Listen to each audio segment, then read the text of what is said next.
నమస్తే. ప్రస్తుతం మనతో పాటు ఎమ్మెల్యే మధుసూదన్ రెడ్డి గారు మనం మాట్లాడదాం. కవిత గారు ఏదైతే ఇష్యూ గోస్ కమిషన్ ఒక కేసీఆర్ నోటీసులు ఇచ్చారు, దీన్ని వ్యతిరేకిస్తూ ఒక 1000 మందితో 2000 మందితో కూడా ధర్నా పెట్టారు. ఈ ధర్నాలో అనేక విధాలుగా కాంగ్రెస్ పార్టీని వ్యతిరేకిస్తూ మాట్లాడారు. నిజంగానే కక్షపూరిత రాజకీయం చేస్తుంది అని కాంగ్రెస్ పార్టీ అని చెప్పేసి కవిత చెప్తున్నారు. ఈరోజు కొందరు పేడ్ ఆర్టిస్టులు ఆడుతున్న డ్రామాలను అందరూ కూడా గమనిస్తూ ఉన్నారు. కవిత గారు మాట్లాడిన మాటలు చూస్తుంటే నవ్వొస్తూ ఉంది. ఒకరోజు వాళ్ళ సొంత ఫ్యామిలీ మెంబర్స్ని విమర్శిస్తూ ఉంది, ఒకరోజు బీజేపీని విమర్శిస్తూ ఉంది, ఒకరోజు కాంగ్రెస్ని విమర్శించే ప్రయత్నం చేస్తూ ఉంది. అంటే ఆమె ఒక స్టాండ్ మీద లేకుండా మాట్లాడే ప్రయత్నం చేస్తూ ఉంది. ఈరోజు కాళేశ్వరానికి సంబంధించి, కాళేశ్వరంలో జరిగిన అవినీతికి సంబంధించి ఎంత పెద్ద అవినీతి జరిగింది, దానికి కారకులు ఎవరన్నది ప్రపంచానికి తెలుసు. Not only in Telangana, everybody knows about the scam in Kaleshwaram project. కాబట్టి కవిత గారు మాట్లాడుతున్నట్టు కాళేశ్వరం స్కామ్ ఏదైతుందో అది కాంగ్రెస్ వాళ్ళు ఇచ్చిన నోటీసులు అని చెప్తా ఉంది. కాంగ్రెస్ వాళ్ళకి ఏమి ఇవ్వాల్సిన అవసరమే ఉంది? మేము కక్షపూరితంగా వ్యవహరించాలనుకుంటే ఈరోజు ఆంధ్రప్రదేశ్లో మీరు చూస్తూ ఉన్నారు. ఆంధ్రప్రదేశ్లో కక్షపూరితంగా వ్యవహరించాలనుకుంటే మా ముఖ్యమంత్రి గారు ఆలోచన చేసింటే ఏనాడో కేసీఆర్ గారు, కేటీఆర్ గారు ఇట్లాంటి రావులందరూ కూడా ఎవరైతే ఆ కాళేశ్వరంలో భాగస్వాములు ఉన్నారో హరీష్ రావు లాంటి వాళ్ళందరూ కూడా లోపల ఉంటుండే. సో మేము అట్లా కాకుండా పారదర్శకంగా ఒక కమిషన్ ఏర్పాటు చేసి కమిషన్ ఎంక్వైరీ చేస్తూ ఉంది. ఆ కమిషన్లో జరిగిన విషయాలన్నీ కూడా చాలా స్పష్టంగా వాళ్ళందరినీ కూడా ఎగ్జామిన్ చేస్తూ ఉన్నారు. ఈరోజు గోదావరి జలాల విషయంలో కాంగ్రెస్ పార్టీ ఆంధ్రప్రదేశ్కే కేవలం న్యాయం చేస్తుంది, ఈరోజు తెలంగాణ ఎండగడుతుంది అని చెప్పేసి నిన్న వాళ్ళు మాట్లాడుతున్నారు. అదే చెప్తా ఉన్నా కదా, ముఖ్యంగా వాళ్ళు చేసిన తప్పులను కూడా ప్రజలకు తెలిసిపోయినాయి. ముఖ్యంగా కమిషన్లను కూడా తొందరలోనే రిపోర్ట్ బయట పెట్టబోతున్నాయి. ఫోన్ ట్యాపింగ్ వ్యవహారం కూడా తొందరలోనే బయటకు వస్తూ ఉంది. అదేవిధంగా కాళేశ్వరం కమిషన్ నోటీసులు ఇస్తే ఈరోజు కేసీఆర్ గారు ఈరోజు కాళేశ్వరం కమిషన్ నోటీసులు తీసుకొని ఎందుకు అటెండ్ అవుతలేడు అంటే, నువ్వు తప్పు చేయకపోతే ఎందుకు కమిషన్ ముందుకు వస్తలేవు అని నేను అడుగుతా ఉన్నా. ఈరోజు హరీష్ రావు గారు మాట్లాడుతూ ఉన్నారు, అరే మీరు చేసిన తప్పులకు నోటీసులు ఇచ్చిన దానికి సమాధానం చెప్పడానికి తప్పు అంటే ఇవ్వకుండా అవి పక్కదారి పట్టించే విధంగా ఈరోజు బనకచెర్ల గురించి అదేవిధంగా గోదావరి జలాల గురించి మాట్లాడుతూ ఉన్నారంటే మీకు జనాలు అర్థం చేసుకుంటా ఉన్నారు. అంటే ఇప్పటికే మీరు మీ మాయ మాటలు, మీ అబద్ధపు మాటలను ప్రజలు నమ్మే పరిస్థితులలో లేరు.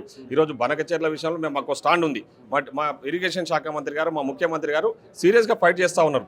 మేము మీ ఆయాంలో అదనంగా కృష్ణా జలాల నీళ్లు ఆంధ్రప్రదేశ్ తరలించుకోపోతే మీరు బిర్యానీలు, బీర్లు మీరు చేసిన వ్యవహారాలు అందరికీ తెలుసు.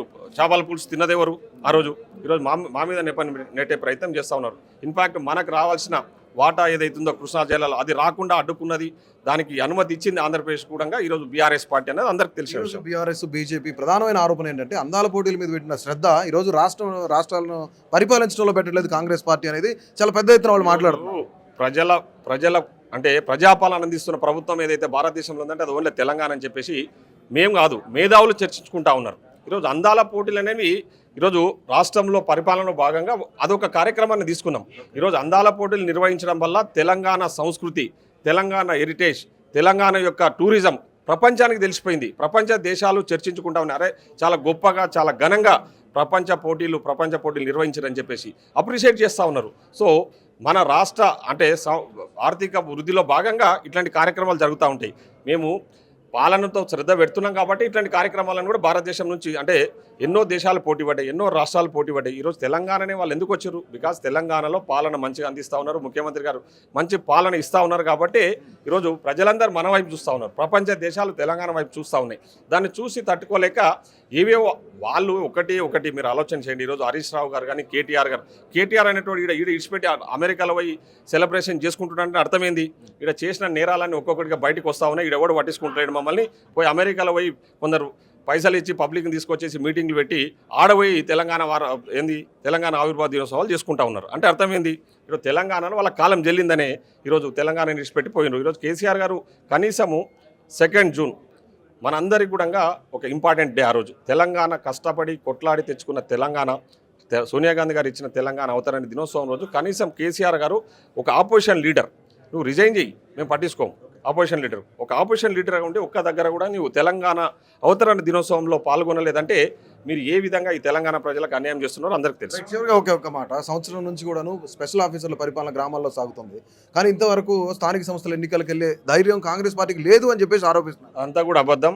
వాస్తవంగా మేము ఇప్పటి నుంచో రెడీగా ఉన్నాం స్థానిక సంస్థలకు పోవడానికి. ముఖ్యంగా ఈరోజు మీకు అందరికీ కూడా తెలుసు, కులగణన భారతదేశ చరిత్రలో ఏ రాష్ట్రంలో చేయని విధంగా ఈరోజు కులగణన చేపట్టి ఆ రిపోర్టు కూడా అసెంబ్లీలో సబ్మిట్ చేసి ఇంత పర్సెంటేజ్ మీరెంత మాకెంత అన్నట్టు మొత్తం అన్ని కూడా వివరాలన్నీ కూడా తయారు చేసి ఈరోజు బీసీ కులగణన చేపట్టి ఆ రిపోర్ట్ అసెంబ్లీలో బిల్ పాస్ చేసి సెంట్రల్ గవర్నమెంట్ పంపించినాం. దానికోసమే ప్రాసెస్ లేట్ అయింది తప్ప మేమేంది జనాభా ప్రాతిపదికన కులాల ప్రాతిపదికన వాళ్ళకు రాజకీయాల్లో కూడా అవకాశాలు కల్పించిన ఆలోచనతోనే లోకల్ బాడీ సెలక్షన్స్ లేట్ అయినాయి తప్ప మేమెందుకు భయపడతాం? అధికారంలో ఉన్నది మేము, రేపు గెలవబోయేది కూడా మేమే కదా. అన్ని లోకల్ బాడీ ఎలక్షన్స్లలో including ward member, sarpanch, MPTC, ZPTC, ZP చైర్మన్లు, మున్సిపల్ చైర్మన్లు, మున్సిపల్ కౌన్సిలర్లు, మున్సిపల్ కార్పొరేటర్లు కూడా కాంగ్రెస్ పార్టీ గెలవబోతా ఉంది. ఫైనల్ మంత్రివర్గ విస్తరణ ఎప్పుడు ఉండొచ్చండి? అంటే స్టేట్ అంతా ఎదురు చూస్తున్నారు, అంటే 1.5 year అయిపోతుంది. అదంతా కూడా అధిష్టానం చూసుకున్న వ్యవహారము. మంత్రివర్గ విస్తరణ తప్పకుండా ఎప్పుడు అవసరం అనుకుంటే అప్పుడు చేస్తారు, దాంట్లో ఇబ్బంది ఏం లేదు.